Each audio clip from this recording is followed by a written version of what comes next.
The regional manager called me into his office on a Tuesday morning, said the company was restructuring and my position was being eliminated. After 15 years of building their most profitable division from scratch, I was out. These things happen in business, Marcus, he said with a sympathetic smile. We appreciate everything you've done. What he didn't know was that I'd already prepared for this moment. My name is Marcus Chen, and this is how I turned my termination into the best thing that ever happened to me.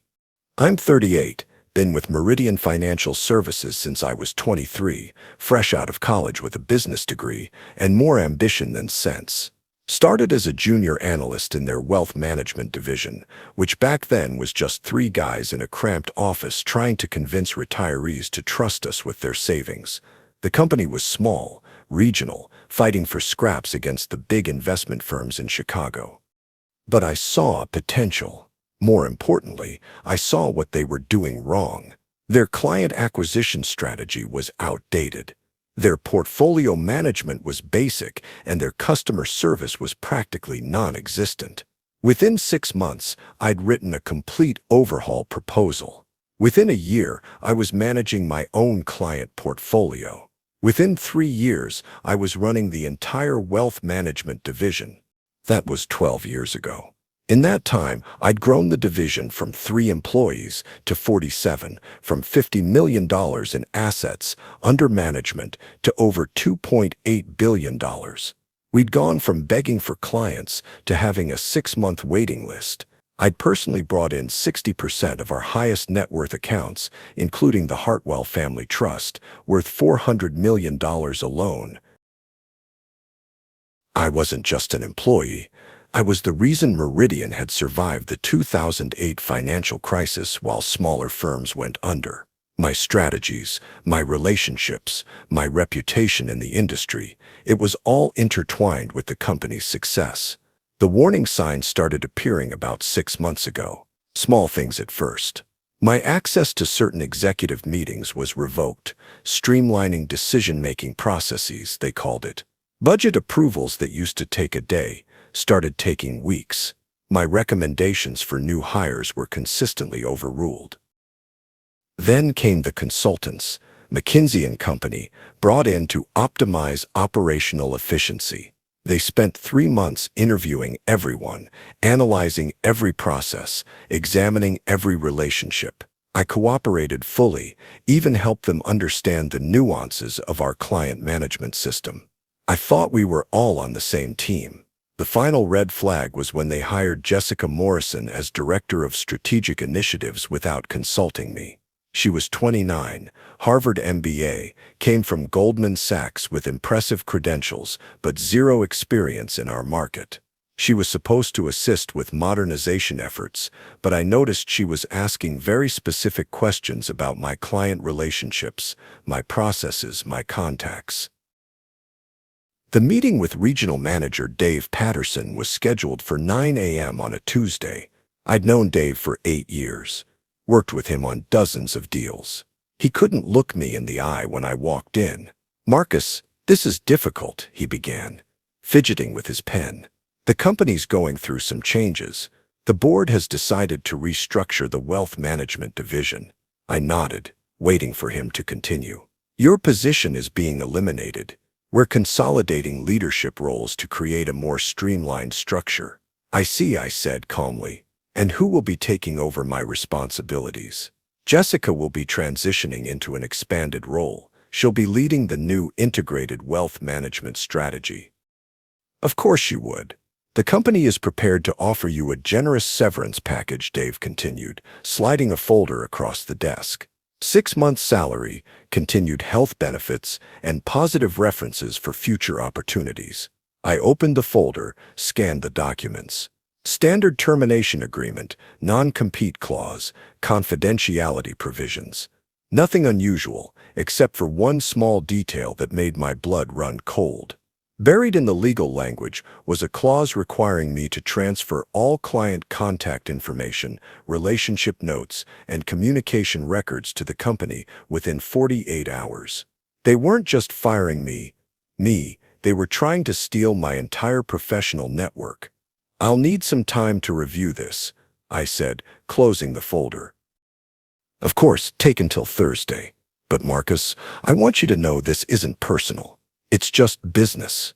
I shook his hand, walked back to my office, and closed the door. Then I sat down at my computer and began making phone calls. See, what Dave and the McKinsey consultants, and probably even Jessica, didn't fully understand was that wealth management isn't really about managing wealth. It's about managing relationships. And after 15 years, I had built relationships that went far beyond corporate employment contracts. My first call was to Robert Hartwell, patriarch of the family trust that represented our largest single account. I'd managed their investments through 3 market crashes, helped them navigate 2 major estate planning transitions, attended his daughter's wedding and his father's funeral. "Marcus," he said warmly when he picked up, "good to hear from you. How are the Q3 numbers looking?" "Actually, Robert, I'm calling about something else. I wanted you to hear this from me first. I'm leaving Meridian." Silence on the line. Leaving? Why? Are you going to another firm? "I was let go this morning. Corporate restructuring, they called it." "That's—" He paused, and I could hear the anger building in his voice. "That's absolutely insane. You've been managing our portfolio for over a decade. The returns have been exceptional. Why would they—" "I don't know their reasoning," I said honestly, "but I wanted to make sure you knew before you heard it from someone else." "Who's taking over our account?" "A woman named Jessica Morrison. She's very qualified. Harvard MBA, worked at Goldman Sachs." "I don't care if she went to Harvard and worked on Wall Street," Robert said firmly. "I don't know her. I don't trust her. And frankly, Marcus, a significant portion of our business with Meridian was because of you personally." That was exactly what I'd hoped to hear, but I played it carefully. "I appreciate that, Robert. Jessica will do a good job for you. She's smart and capable. We'll see about that. Marcus, what are your plans?" "I'm not sure yet. I have a non-compete clause, so I can't work for another financial services firm for 18 months. I might take some time to figure out what's next." "Well, when you do figure it out, call me. The Hartwell family has been very satisfied with your work, and we'd be interested in continuing that relationship wherever you end up." The conversation ended there, but I knew Robert well enough to know he wasn't going to quietly accept the change. I made similar calls to 12 other major clients throughout the day. Same approach, informing them personally, speaking positively about Jessica, making no direct requests for them to follow me. By Thursday morning, when I was supposed to sign the termination agreement, Dave Patterson's phone had been ringing nonstop. I found that out because my assistant Linda, who'd been with the company for 20 years, called to give me updates. "The Hartwell family called and demanded a meeting with senior management," she whispered into the phone. "The Kowalski Group is threatening to pull their $200 million if you're not managing their account. And Marcus, it's not just them. I've taken at least 15 calls from your clients asking what's happening." I thanked Linda, hung up, and waited. At 2:47 p.m., Dave Patterson called. "Marcus, we need to talk. Can you come in this afternoon?" "Of course. What time works for you?" "How about 4 p.m.? And Marcus, bring the termination agreement. We might need to make some adjustments." The second meeting was very different from the first. Dave wasn't alone. Jessica Morrison was there, along with the VP of Operations and someone from legal. Dave looked like he hadn't slept. "Marcus," he began, "we've been getting some calls from clients. They're concerned about the transition." "I'm sorry to hear that," I said. "I spoke with several of them personally to let them know about the change. I tried to reassure them that Jessica would take excellent care of them." Jessica spoke up for the first time. "Some of the clients have indicated they might consider moving their accounts if you're not involved in the transition." I nodded sympathetically. Client relationships in this business are very personal. It takes time to build trust. I'm sure once they get to know you, they'll feel more comfortable. "The thing is," Dave interjected, "we can't afford to lose these accounts during the transition. Would you be willing to stay on for a few months as a consultant, help Jessica get up to speed, reassure the clients?" I pretended to consider it. "I appreciate the offer, but I've already started making other plans. Besides, wouldn't that conflict with the corporate restructuring strategy? The legal representative cleared his throat. We could modify the termination agreement. Instead of elimination of position, we could call it a voluntary resignation with consulting arrangement. What would that look like? I asked. Same severance package, but you'd remain available for client transition support. Maybe 20 hours a week for 3 months. I shook my head. I don't think that would work. The clients need consistency, not a part-time consultant managing their portfolios. Dave looked desperate. What would work, Marcus? This was the moment I'd been preparing for. Well, I said slowly, I've been thinking about starting my own practice. There's a growing market for independent wealth management services. More personal attention, more flexibility, better client service. The room went silent. The thing is, I continued, I'd only be interested in serving a small number of high-net-worth clients, people I've worked with before, who know and trust me. Jessica finally understood what was happening. You're talking about taking our clients. I'm talking about serving clients who want to work with me wherever I happen to be employed, I corrected.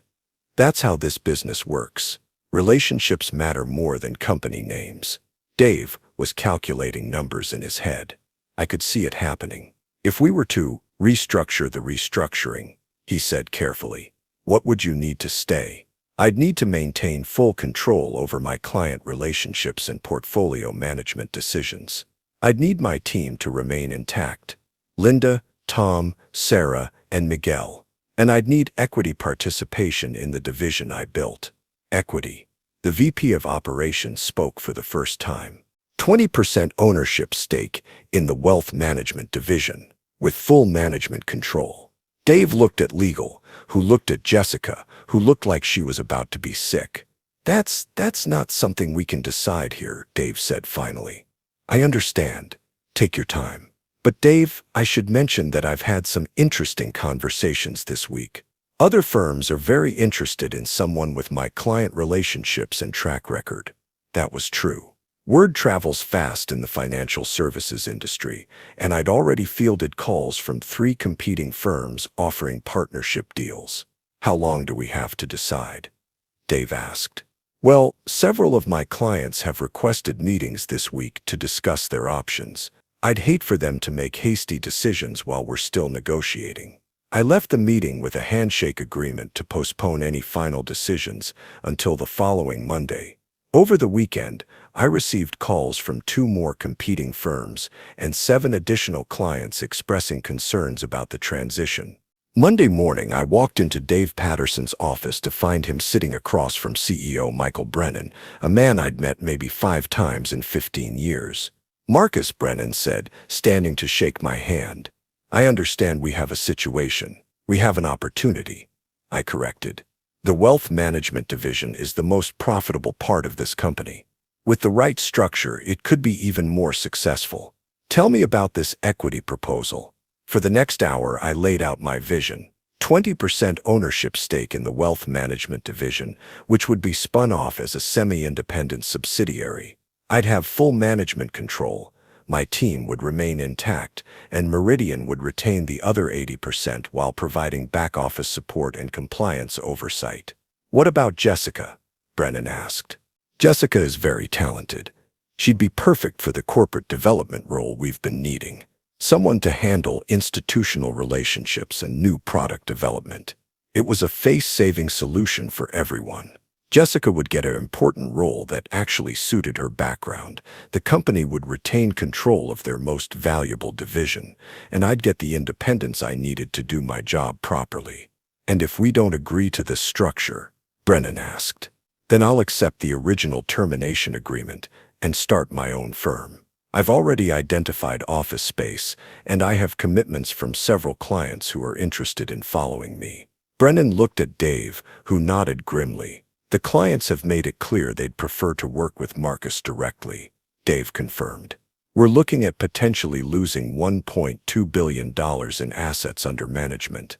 3 hours later, I walked out of that office as a minority owner of Meridian Wealth Management, LLC, My salary had increased by 40%, my team was intact, and I had full operational control of the division I'd built from scratch.